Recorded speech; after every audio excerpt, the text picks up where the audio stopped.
अस्सलाम वालेकुम। I am doctor Adina Aslam with pharma guide. उम्मीद है आप सब खैरियत से होंगे, अपना बहुत सारा ख्याल रख रहे होंगे।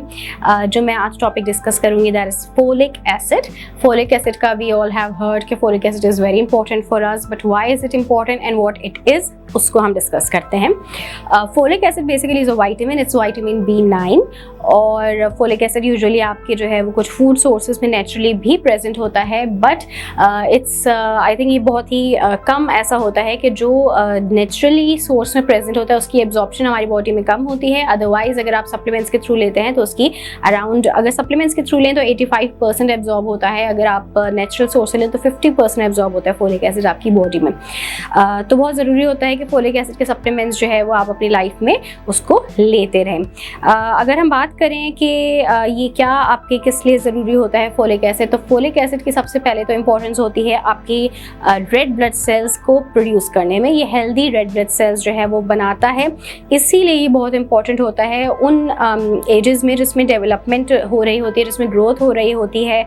और स्पेशली प्रेगनेंसी में it is very important, specially जो अर्ली, जो बिगनिंग के, जो स्टार्टिंग के बिल्कुल वीक्स होते हैं, एंड इवन बिफोर दैट, जब जो बिल्कुल इनिशियल स्टेज होता है when the pregnancy has not started, तो उस स्टेज में भी बहुत ज़रूरी होता है। इसलिए बहुत ज़रूरी है कि the women who are planning तो वो इसको लेना, फोलिक एसिड लिया करें अपनी रूटीनली। उसके अलावा क्या इंपॉर्टेंस होती है, ये आपके DNA, RNA, प्रोटीन सिंथेसिस, इन सब की फॉर्मेशन में जो है वो इम्पॉर्टेंट होता है। फिर उसके अलावा हमारी बॉडी में एक अमाइनो एसिड होता है दैट इज़ होमोसिस्टीन होता है। उसके ब्रेक डाउन के लिए जो है वो folic acid is very important. Homocysteine जो होता है basically it is that amino acid जिसके बहुत हार्मफुल इफेक्ट्स होते हैं हमारी बॉडी में अगर उसका ब्रेक डाउन ना हुआ। होमोसिस्टीन जो है वो बहुत ज़्यादा नेगेटिव, स्पेशली आपके कार्डियोवैस्कुलर सिस्टम पे उसके बहुत ज़्यादा हार्मफुल इफेक्ट्स होते हैं, उसको भी हम डिस्कस करेंगे।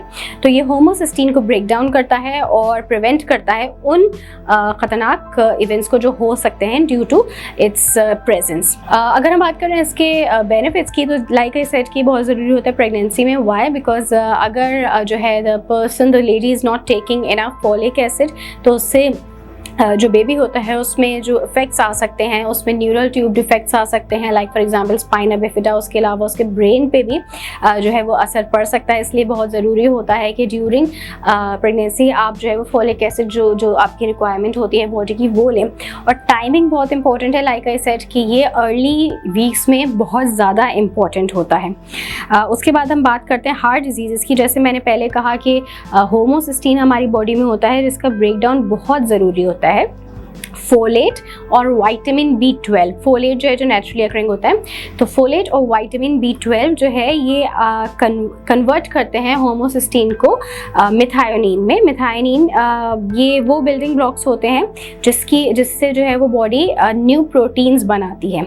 तो मिथायोनिन से न्यू प्रोटीन्स बनते हैं। अगर इनफ फोलेट या विटामिन B12 ना हुआ, या vitamin B6 is also involve in this, अगर ये इनफ नहीं होते और ये कन्वर्जन नहीं हो पाती, या होमोसिस्टीन जो है वो ज़्यादा लेवल में होती है, या इनफ कन्वर्जन नहीं हो पाती, तो इसकी वजह से जो है वो बहुत ज़्यादा हार्मफुल इफेक्ट्स सामने आते हैं। हार्मफुल इफेक्ट्स क्या होते हैं? हार्ट डिजीज़ और स्ट्रोक के जो है वो बहुत ज़्यादा चांसेस बढ़ जाते हैं। एक स्टडी की गई थी जिसमें ये देखा गया था कि बच्चे जो हैं उनमें जो है वो स्ट्रोक, मैसिव स्ट्रोक जो है वो हुआ था, और उसका जो रीज़न देखा गया था, तो उनमें जो जिस तरह से एल्डरलीज़ में जो है वो एथरोस्क्लेरोसिस हो जाता है, जो आपकी आर्टरीज क्लॉग हो जाती हैं, उसी लेवल की उनकी आर्टरीज क्लॉग थी। And on further investigation it was found कि उनमें होमोसिस्टीन के लेवल ज़्यादा थे। सो होमोसिस्टीन के लेवल ज़्यादा होना is very harmful, it could lead to heart diseases, it could lead to stroke, it is life threatening. उसके बाद अगर हम इसकी बात करें कि इसके अलावा क्या बेनिफिट होता है, फोलेट जो है वो आपके DNA और आपकी जो प्रोटीन्स होते हैं, आपके जो सेल ग्रोथ होती है उसमें बहुत ज़्यादा इंपॉर्टेंट होता है। इसीलिए देखा जाता है कि it is also very beneficial in preventing some sort of cancer से भी प्रिवेंशन में फोलिक एसिड बहुत ज़्यादा ज़रूरी होता है। ये ये भी देखा गया है कि होमोसिस्टीन का जो है वो कनेक्शन होता है डिमेंशिया से भी या अल्जाइमर्स डिजीज से भी। तो अगर होमोसिस्टीन के लेवल ज़्यादा होते हैं तो पीपल में ऑल्सो डेवलप डिमेंशिया या अल्जाइमर्स का एक साइन होता है डिमेंशिया। तो होमोसिस्टीन के कम होने से डेफिनेटली इसकी भी प्रिवेंशन हो सकती है। फिर हम बात करते हैं कि फोलिक एसिड आपको कहाँ किस सोर्स से मिल सकता है। अगर हम बात करें अकॉर्डिंग टू 1998 में जो है ये FDA ने जो है ये गाइडलाइंस की थी कि जो है जो कुछ ऐसे फूड्स का कहा था कि इन फूड्स में some amount of folic acid needs to be there.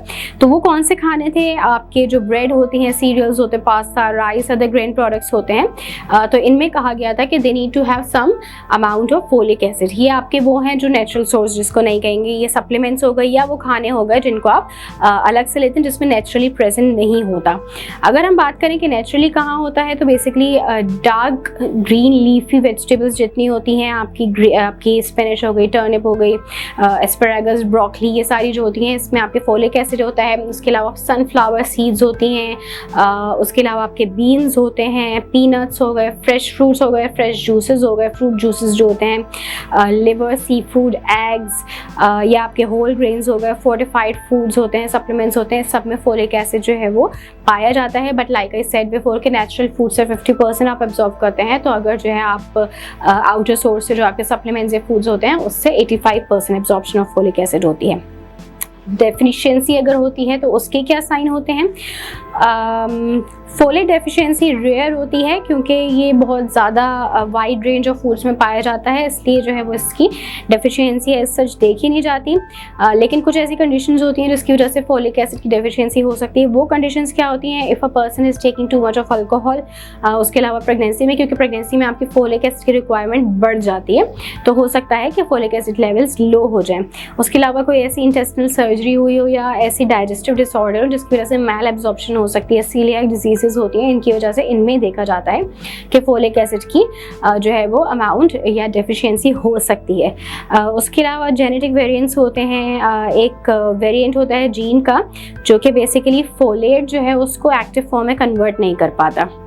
अगर हम बात करें डेफिशिएंसी की, डेफिशिएंसी में एनीमिया देखा जाता है जिसमें आपकी जो है वो less red blood cells produce होते हैं। डेफिनेटली फोलिक एसिड कम होगा तो रेड ब्लड सेल्स कम होंगे। Weakness, fatigue, irregular heart beat, shortness of breath, concentration जो है वो सही नहीं हो पाती, हेयर लॉस हो जाता है, पेल स्किन हो जाती है, माउथ में सोर्स देखे जाते हैं। तो ये सारे डेफिशिएंसी के साइंस होते हैं।